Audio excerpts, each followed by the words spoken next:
ကဲအားလုံးပဲဒီကနေ့မှာတော့ကျွန်တော်တို့တွေ types of sentences structure ကိုမူတည်ပြီးမှပြောတဲ့အပိုင်းလေးကိုကျွန်တော်တွားလိုက်ကြရအောင်ဒီ structure နဲ့ပတ်သက်ပြီးတော့ကျောင်းသားတွေတော်တော်များများဟာအမှုမဲ့အမှတ်မဲ့နဲ့ထားမိကြတယ်ကျွန်တော်တို့ structure လို့ပြောရင်ဟိုရှေ့က lesson တွေမှာကျွန်တော်ပြောထားပါတယ် simple compound complex compound complex ဆိုပြီးရှိတယ်ဆိုပြီးပြောထားပါတယ်ဆိုတော့ဒီနေ့မှာကတော့ဒီစာကြောင်းလေးတွေဒီမှာပေးထားတဲ့နမူနာစာကြောင်းလေးတွေကိုခွဲခြမ်းစိတ်ဖြာကြည့်အောင်ဘယ်လိုမျိုးအနေထားကနေပြီးတော့ကျွန်တော်တို့ simple ဖြစ်တာလဲဘယ်လိုအနေထားရောက်သွားရင်တော့ compound ဖြစ်တယ် complex ဖြစ်တယ်ဆိုတော့အစရှိတဲ့ structure လေးတွေနဲ့ကျွန်တော်တို့ဒီ structure ပေတံလေးတွေနဲ့စာကြောင်းလေးကိုတိုင်းကြည့်အောင်အဲ့ဒီအပေါ်မှာမူတည်ပြီးမှ simple compound complex ဆိုတာလေးတွေကိုကျွန်တော်တို့ကနာသိဖို့အတွက် identify sentences တွေကိုအရင်လှုပ်လိုက်ရအောင်အရင်ဦးဆုံးဘယ်ဟာဘယ်လိုဖြစ်တယ်ဆိုတာပေါ့နော်ဒီ simple compound complex တည်ခြင်းဟာအရန်ကိုမှအရေးပါပါတယ်ဘာဖြစ်လို့ဒါကိုပြောတာလဲဆိုတော့ဒီဟာတွေကိုသင်ရခြင်းရဲ့ရည်ရွယ်ချက်ကိုသိတဲ့အခါကျတော့ဒီ lesson ကိုသင်ရတဲ့ကြိုးနှက်မှာဖြစ်တယ်ပြီးတော့ဒီအကြောင်းအရာကဘယ်မှာတွေသုံးတာလဲစာတွေရေးတဲ့အခါ essay တွေရေးတဲ့အခါမှာ essay ရေးတဲ့အခါမှာစာလုံးတွေကောင်းတာတွေနောက်ပြီးတော့ grammar တွေမှန်တာအဲ့ဒါကိုပဲ तू ကကြည့်တာမဟုတ်ဘူးပြီးတော့ structure တွေဘယ်လောက်ထိကြည်ပြန့်သုံးထားတယ်လဲsimple compound complex ဆိုတော့ရောသမမွေပြီးဘလောက်အတိုင်းအတာအထိသုံးထားတာလဲဆိုတာအထိစာစစ်တဲ့သူကကြည်တာဖြစ်တယ်ဒါတင်ဘယ်ကောက်အောင်မလဲတက္ကသိုလ်ကျောင်းသား level မှာရောက်သွားပြီဆိုရင်တော့ assignment တွေလုပ်ရတယ် assignment တွေလုပ်တဲ့အခါမှာကိုကသူများရေးထားတဲ့စာတွေဖတ်တယ်စာအုပ်တွေဖတ်တယ်အဲ့ဒါကနေပြီးတော့3မျက်နှာ4မျက်နှာ assignment လုပ်တဲ့အခါမှာ idea တွေကိုယူတယ်ယူရင်းကနေတချို့ကျောင်းသားတွေကစာသားအထိပါသွားကူတာအဲ့ဒါကူလို့မရဘူးအဲ့လိုမျိုးအချိန်ခါမှာဘာလုပ်ရတာလဲစာသားတွေ structure တွေကိုပြောင်းလဲပြီးသုံးပေးရတယ်အဲ့ဒီခါမှာ paraphrasing ဆိုတဲ့အပိုင်းတွေအရန်ကိုမှအကျုံးဝင်လာတယ်အဲ့ဒီအတွက်ဒီလိုမျိုး structure တွေသိခြင်းဟာအင်မတန်မှအကျိုးရှိပြီးသိကိုသိရတဲ့အကြောင်းအရာတွေဖြစ်ပါတယ်ဒါဆိုရင်ဒီ lesson ပထမပိုင်းမှာတော့ဒီစာကြောင်းတွေက simple ဖြစ်သလား compound လား complex လားဆိုတဲ့အရာလေးကိုအရင်ဦးဆုံးကျွန်တော်စီစစ်လိုက်ရအောင်အဲ့တော့ကိုစီစစ်ဖို့ဆိုရင်တော့ structure ဆိုတာဘာလဲဆိုတော့အရင်သိဖို့လိုပါတယ် structure ဆိုတာကဟောဒီမှာကျွန်တော်အတူကောက်ရေးထားတဲ့ subject verb object place manner time reason purpose ဆိုတဲ့အဲ့ဒီအရာလေးနဲ့တိုင်းတာကြည့်ရအောင်ဒီ structure ကိုတွက်မယ်ဆိုရင် simple လို့ကျွန်တော်တို့ပြောရင်တခါပဲကျွန်တော်တို့တွားတယ်တခါဆိုတာဘာကိုပြောတာလဲဟောဒီ subject ကတစ်ချိန်ကိုပဲပြေးတာကိုပြောချင်တာပါဒါဆိုရင် verb တွေ object တွေ place တွေဘလောက်ပဲထပ်နေပါစေစာကြောင်းတစ်ကြောင်းရဲ့တည်ဆောက်ပုံမှာ subject နောက်တစ်ခါပြန်မစသေးသေးကတော့ကျွန်တော်အနေနဲ့တော့ဒီစာကြောင်းဘလောက်ပဲရှည်ရှည် simple လို့ပဲမှတ်ယူစေချင်ပါတယ်နောက်တစ်ခုကကြတော့ကျွန်တော်တို့စာကြောင်းတည်ဆောက်ပုံအရ subject နောက်တစ်ခါပြန်ထွက်လာပြီဆိုရင်တော့သူ့ကိုကျွန်တော်တို့ compound သို့မဟုတ် complex စာကြောင်းတွေဖြစ်သွားနိုင်ပြီလုံးဝ simple တော့မရတော့ဘူးဆိုတော့ဒီစာကြောင်းအနေထားတွေတွေ့ရင်လည်းကျွန်တော်ပြောဆိုသွားမှာဖြစ်ပါတယ်ပထမဆုံးစာကြောင်းကိုကြည့်ရအောင် I am responsible for my action ဒီစာကြောင်းလေးကိုကျွန်တော်တို့ subject verb လေးတွေပိုင်းကြည့်ရအောင် I am responsible for ဟုတ်ပြီဒါ object ဒါကတော့ကျွန်တော်တို့ adjective ကိုလည်းကျွန်တော်တို့ဘယ်မှာပဲတွက်တာလဲဆိုတော့ verb ရဲ့အခန်းကဏ္ဍကိုမှကျွန်တော်တို့တွက်တယ် subject verb object လိုမျိုးဟုတ်တယ်ဒါဆိုရင် तू ကဒီ structure အရတွက်မယ်ဆိုရင်တစ်ချိန်တည်းပြေးထားတာဖြစ်တဲ့အတွက်ကြောင့်မို့ကျွန်တော်တို့ဒီမှာသူ့ကို simple လို့သတ်မှတ်လို့ရပါတယ်နောက်တစ်ခုက I am responsible for what I do I'm responsible for what I do လို့ပြောတဲ့စာကြောင်းလေးမှာကျွန်တော်တို့ခွဲခြမ်းစိတ်ဖြာကြည့်ရအောင်ဒါလည်းပဲ subject verb ဒါလည်းပဲ object လို့မှတ်ယူလို့ရပါတယ်သို့ပေမဲ့ဒီစာကြောင်းကိုကျွန်တော်တို့ကြည့်တဲ့အခါမှာရိုးရိုးအရကြည့်မယ်ပုံမှန်ခါတိုင်းလို့ခဏတော့ကပြောခဲ့တဲ့အတိုင်းကြည့်မယ်ဆိုရင်တော့ subject verb object ကတခါတည်းသွားတော့ simple လို့မှတ်ယူလို့ရနေတယ်သို့တော့ဒီ object ရဲ့အခန်းကဏ္ဍမှာ subject အသေးလေး verb အသေးလေးပြန်ပါလာတယ်အဲ့လိုဆိုတဲ့အချိန်ခါမှာသူကတော့ရိုးရိုးအနေထားမဟုတ်တော့ဘူးဒီနေရာမှာကျွန်တော်တို့ clause လို့ရေးသားထားတဲ့ဟာလေးတွေဖြစ်သွားပြီအဲ့လိုမျိုးဂျားထဲမှာ object မှာဒီလိုမျိုးစကားလုံးပဲတည်တတ်မဟုတ်ပဲနဲ့ structure တည်ဆောက်ပုံလို့နောက်တစ်ခုပြန်ရှိပြီဒါကအထူးပြုတဲ့ဒီလိုမျိုးပေါ့ what လို့ခေါ်တဲ့ပြီးတော့ဒီမှာ that လို့ခေါ်တဲ့ဟာလိုမျိုး အဲ့ဒီလိုမျိုးစာကြောင်းလေးတွေ relative pronoun တွေနဲ့အဲ့လိုပြန်ဆက်ထားရင်သူက simple တော့လုံးဝမဟုတ်တော့ပါဘူးဆိုတော့ complex ကိုတွားပါတယ်ဆိုတော့ဒီနေရာမှာကျွန်တော်တို့ဒီဟာကို complex လို့မှတ်ယူထားကြရအောင်ဒီစာကြောင်းတိဆောက်ပုံရဒီစာကြောင်းကို complex sentence အမျိုးအစားလို့ပြောပါတယ်တချို့တွေကဟာတိတ်နားမလည်ဘူးဆိုရင်လည်းစိတ်မပူပါနဲ့နောက်သင်ခန်းစာမှာက simple sentence ဘယ်လိုတိဆောက်တယ်လဲ compound sentence ဘယ်လိုတိဆောက်တယ်လဲ complex sentence ဘယ်လိုတိဆောက်တယ်လဲအစရှိတဲ့စာကြောင်းတွေကိုအသေးစိတ်ရှင်းပြမှာဆိုတော့ပို့ပြီးမှနားလည်သွားမှာဖြစ်တယ်ဒါကတော့စာကြောင်းတစ်ကြောင်းကိုမြင်ယုံနဲ့ဘယ်လိုခွဲခြားတာလဲဆိုတဲ့အပိုင်းလေးပဲဖြစ်ပါတယ်နောက်တစ်ခုက he is working day and night to finish his project on time သူကနေ့ရောညပါအလုပ်လုပ်တယ်သူ့ရဲ့ project ကိုအချိန်မီပြီးအောင်လို့ဒီစာကြောင်းလေးကိုကြည့်မယ်ဆိုရင်ခွဲခြမ်းစိတ်ဖြာကြည့်မယ် he က subject ဖြစ်တယ် working verb ဒါက reason ဖြစ်တယ်ဆိုတော့ဒါသူ့ရဲ့အချိန်ပေါ့နော် day and night ပြီးတော့ his project on time ဆိုတဲ့အခါကျတော့ to finish his project on time ဆိုတဲ့ဟာတစ်ခုကဒါကသူဒီလိုလုပ်ခြင်းရဲ့ရည်ရွယ်ချက်အနေနဲ့ပြောခြင်းဖြစ်တယ်ဒါဆိုရင် subject ကတခါတည်းလာတယ် verb တွေအဲ့ဒီလိုမျိုးတွားတယ်ဖြစ်တဲ့အတွက်ကြောင့်မို့ဒါဟာဘာသာကြောင်းအမျိုးအစားပဲလဲဆိုတော့ simple ပဲဖြစ်ပါတယ်ဒါဆိုရင် simple ဆိုတာအများစုရဲ့စိတ်ထဲမှာဟာတိုးတာရှိတာစာကြောင်းအနေထားနဲ့တော့ခွဲလို့မရဘူးဒီ simple ဆိုရင်လည်းရှည်နေတာပဲသို့တော်လည်းပဲဒီအောက်ကိုစလုံးရည်အတွက်နဲ့ကြည့်ပြီးခွဲရတာမဟုတ်ပဲနဲ့ structure ကိုကြည့်ပြီးခွဲရတာဖြစ်တယ်အဲ့တော့ဒါနဲ့ဆက်ဆိုင်တဲ့သင်ခန်းစာကိုလည်း link ရဲ့အောက်မှာချပေးထားမှာဖြစ်တဲ့အတွက်ကြောင့်မို့အဲ့ဒီသင်ခန်းစာလေးတွေကိုလည်းလိုက်လုပ်ကြည့်တဲ့အချိန်ခါမှာပို့ပြီးသိတာသွားပါလိမ့်မယ် He took off his clothes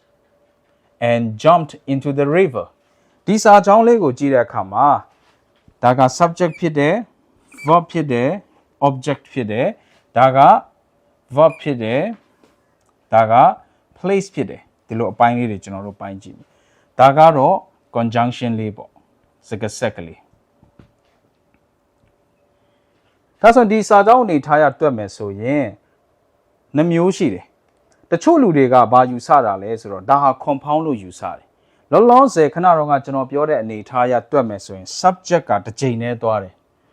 ဒီလိုမျိုးမှာ subject တစ်ချိန်ပဲသွားတယ်လို့ကျွန်တော်တို့ပြောတဲ့အခါမှာ subject ကိုနှစ်ခါဆင့်လို့မရဘူးလို့ပြောတာမဟုတ်ပါဘူး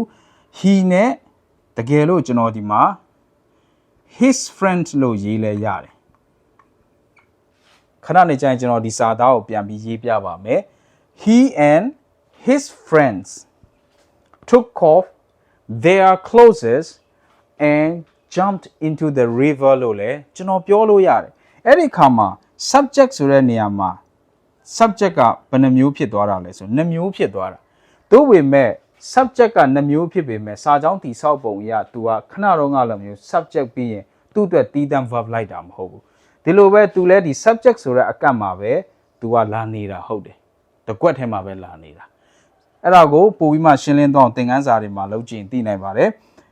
ဒီနီစာကြောင်းအနေထားပဲကျွန်တော်တို့ပြောမယ်ဆိုရင် subject verb object ပြီးတော့ဘာမှအထူးပြုထားတဲ့ relative pronoun တွေလည်းဒီမှာမပါဘူးအဲ့ဒီခါကျတော့ तू ကခဏတော့ကသွားတဲ့ပုံစံအတိုင်းပဲကျွန်တော်တွေ့မယ်ဆိုရင် subject နောက်တစ်ချိန်လည်းဒီမှာမလာပြန်ဘူးဆိုတော့ကသူ့ကိုဘယ်လိုပဲတတ်မှတ်လိုက်မှာလဲဆိုတော့ simple လို့တတ်မှတ်ပါတယ်ဒါကိုတချို့လူတွေကစာရှင်းတဲ့တချို့တွေကယူဆချက်တွေတယောက်နဲ့တယောက်မတူဘူးဘယ်လိုမတူတာလဲဆိုဒီစာကြောင်းကို compound လို့လည်းမှတ်ယူကြတယ်ဘာကြောင့်မို့လဲဆိုတော့တဲ့ဒီစာကြောင်းမှာပြုလုပ်သူကတစ်ခုတည်းဖြစ်ပြီးအကြောင်းအရာကနှစ်ခုကို idea နှစ်ခုကို set ထားလို့ဖြစ်ပါတယ်ဆိုပြီးပြောဆိုပြီး compound လို့မှတ်ယူတဲ့သူတွေလည်းရှိပါတယ်သို့ပေမဲ့ grammar နည်းလမ်းအရကြည့်မယ်ဆိုတဲ့အခါမှာ compound အနေနဲ့ပြောတာထက်ဒီလိုမျိုးက simple ပိုကောင်းပါတယ်ဘာဖြစ်လို့လဲဆိုတော့ကျွန်တော်တို့ compound လို့ပြောမယ်ဆိုရင်ဟောဒီလိုမျိုးသူ့နောက်မှာ subject ပြန်ပါလာရတယ်ဒီမှာ subject မပါပါဘူးဆိုတော့ကျွန်တော်တို့တွက်ချက်မှုအရပြောမယ်ဆိုရင်ဒီလိုမျိုး conjunction coordinating conjunction တွေရဲ့အရှိမှာကျွန်တော်တို့ comma ဘာလို့ထည့်ထားတာလဲဆိုရင်သူ့နောက်မှာဘာလိုက်လို့လဲစာကြောင်းတိဆောက်ပုံအနေနဲ့ subject ပြန်လိုက်လို့ဖြစ်ပါတယ်ဆိုတော့ဒီနေရာမှာကျွန်တော်ဒီစာကြောင်းကိုကျွန်တော်တို့တွက်ချက်မှုအရာ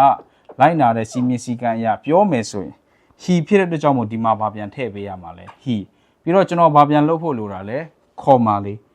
ဒါဆိုရင်တော့ ဒီစာကြောင်းက compound ဘက်ကိုပြောင်းသွားမှာဖြစ်တယ်အဲ့ဒါကမှပို့ပြီးတိကျသေချာတဲ့ grammar နီလန်းပို့ကြပါတယ်ဆိုပြီးမှပြောပြထားတာကိုတွေ့ရတဲ့အတွက်ကြောင့်မို့ကျွန်တော်အနေနဲ့ကတော့ဒီလိုပုံစံလေးနဲ့မှတ်တာဟာပို့ပြီးမှကောင်းမွန်ကြောင်းကိုပြောချင်ပါတယ်ဆိုတော့ဒီစာကြောင်းကဘာဖြစ်လို့ simple ဖြစ်တာလဲဆိုရင်ခဏတော့ကကျွန်တော်ဖြည့်ထားတဲ့ဒါလေးတွေကိုပြန်ဖြတ်လိုက်မယ်ဆိုရင်တော့သူကအကြောင်းအရာကိုပဲ set တာ structure အဖြစ်ကြည့်မယ်ဆိုဒီမှာ subject မပါတော့ independent လို့ခေါ်တဲ့မမီခိုးတဲ့ဝက်ကြတဲ့ကြောင်းကို set ထားတာမဟုတ်တော့ simple ဆိုတဲ့စာကြောင်းထဲမှာပဲရှိတယ်လို့မှတ်ယူစေချင်တယ်နောက်တစ်ကြောင်းက he worked hard so that he might win the prize ဒီစာကြောင်းလေးကိုကြည့်မယ်ဆိုရင်တွက်ကြည့်ရအောင်ဒီစာကြောင်းအနေထားမှာဆိုရင် he work hard verb အနေထားကိုကျွန်တော်တို့ယူတယ်ပြီးတော့ဒီနေရာမှာ so that ဆိုတဲ့ဟာတစ်ခုကကျွန်တော်တို့မှာ conjunction လို့ကျွန်တော်တို့သုံးထားတဲ့ subject ပြီးတော့ဒါပါလဲ verb ဒီနေရာမှာ so that လို့ကျွန်တော်တို့ပြောတဲ့အခါမှာအကျိုးအကြောင်း cause effect နေနဲ့ကျွန်တော်တို့ပြောတာဖြစ်တယ်ဆိုတော့ဒီနေရာလေးရဲ့ conjunction အရကြည့်မယ်ဆိုရင်ဒီဟာက dependent clause လို့ခေါ်တယ်ဒီဘက်တစ်ချမ်းကသူ့မှာ subject verb ရှိတယ်အဲဒီတော့သူ့ကို clause လို့ခေါ်တယ်ပေါ့နော်နောက်ပိုင်းကျွန်တော်နောက် lesson တွေမှာ clause ကဘာလဲ phrase ကဘာလဲဆိုတာရှင်းပြပါတယ်ရှင်းပြထားတဲ့ video clip လေးရှိပါတယ်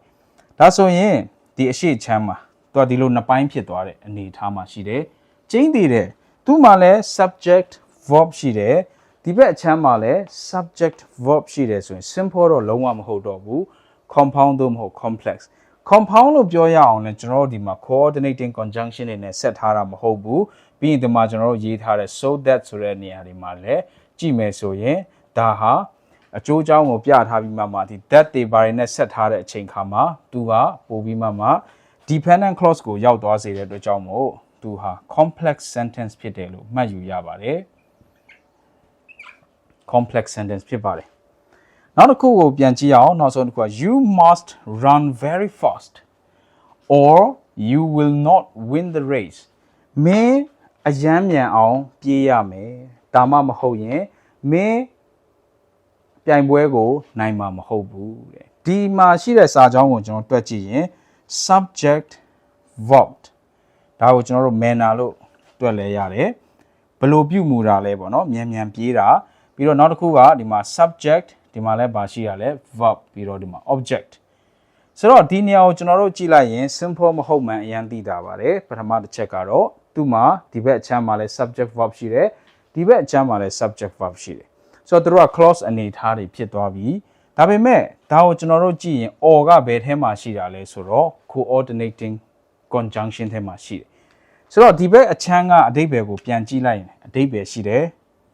သူ့ဟာသူရပ်တည်လို့ရတယ်အဲ့တော့ကျွန်တော်အတူကောက် independent clause ကိုရေးလိုက်မယ် you must run very fast မင်းမြန်မြန်ပြေးရမယ်ဆိုတာက full stop ချလိုက်ရင်လည်းအဓိပ္ပာယ်ရှိတယ်နောက်ဒီဘက်အချမ်းက you will not win the race မင်းပြိုင်ပွဲကိုနိုင်မှာမဟုတ်ဘူးလို့ပြောတာလေဘယ်သူ့မှမမီခိုပဲနဲ့အဓိပ္ပာယ်အပြည့်စုံနဲ့ရပ်တည်လို့ရတယ်အဲ့ဒီအခါမှာကျွန်တော်တို့ကဒီလိုမျိုးအဓိပ္ပာယ်အပြည့်စုံရှိနေတဲ့စာကြောင်းတစ်ကြောင်းကို coordinating conjunction နဲ့ဆက်ထားရင်ဒါကဘာဖြစ်သွားတာလဲဆိုတော့ compound sentence အမျိုးအစားဖြစ်သွားပါတယ်ဒါလေးကိုသိစေချင်တယ်ပြီးတော့တစ်ခုတတိထားမှာကဒီလိုမျိုးကျွန်တော်တို့ compound sentence ကစာကြောင်းချင်းဆက်တဲ့အခါမှာသူ့နောက်မှာစာကြောင်းကိုဆက်တယ်ဆိုရင်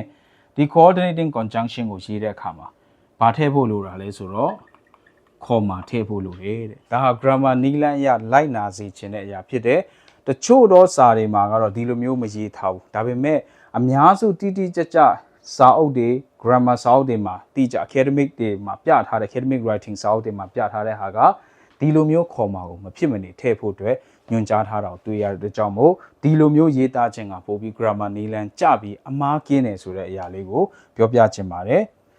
ဆိုတော့ဒီနေရာမှာ type of sentences တွေနဲ့ပတ်သက်ပြီးမှဘယ်လိုမျိုးစာကြောင်းကိုကြည့်ပြီးမှဒီစာကြောင်းဟာ simple compound simple လား compound လား complex လားဆိုတဲ့ဟာတွေကိုရှင်းလင်းပေးထားတာဖြစ်ပါတယ်ဆိုတော့နောက် lesson တွေမှာ simple compound complex တွေကိုဘယ်လိုရေးတယ်လဲဆိုတဲ့ lesson ကိုလည်းသင်သွားပေးမှာဖြစ်ပါတယ်ပြီးတော့လည်းနောက်ပိုင်း lesson တွေမှာဆိုရင်ပြန်ပြီး sentence transformation လို့ခေါ်တဲ့စာကြောင်း complex စာကြောင်းကို simple ဖြစ်အောင်ဘယ်လိုပြောင်းမလဲ compound ကနေ simple ဘယ်လိုလုပ်မလဲ compound ကနေ complex ဘယ်လိုလုပ်မလဲဆိုတဲ့အစရှိတဲ့ lesson တွေကိုလည်းသင်ပေးသွားမှာဖြစ်ပါတယ်ဒါကြောင့်မို့ lesson တွေကိုအချိန်နဲ့တပြေးညီကြည်နိုင်ဖို့ဆက်ပြီးတော့လည်းလေ့လာသင်ယူနိုင်ဖို့အတွက် Great Learners website ကိုလည်း like subscribe တွေ follow တွေလုပ်ပေးဖို့လည်းအကြံဉာဏ်လေးပြုချင်ပါတယ်ခင်ဗျာ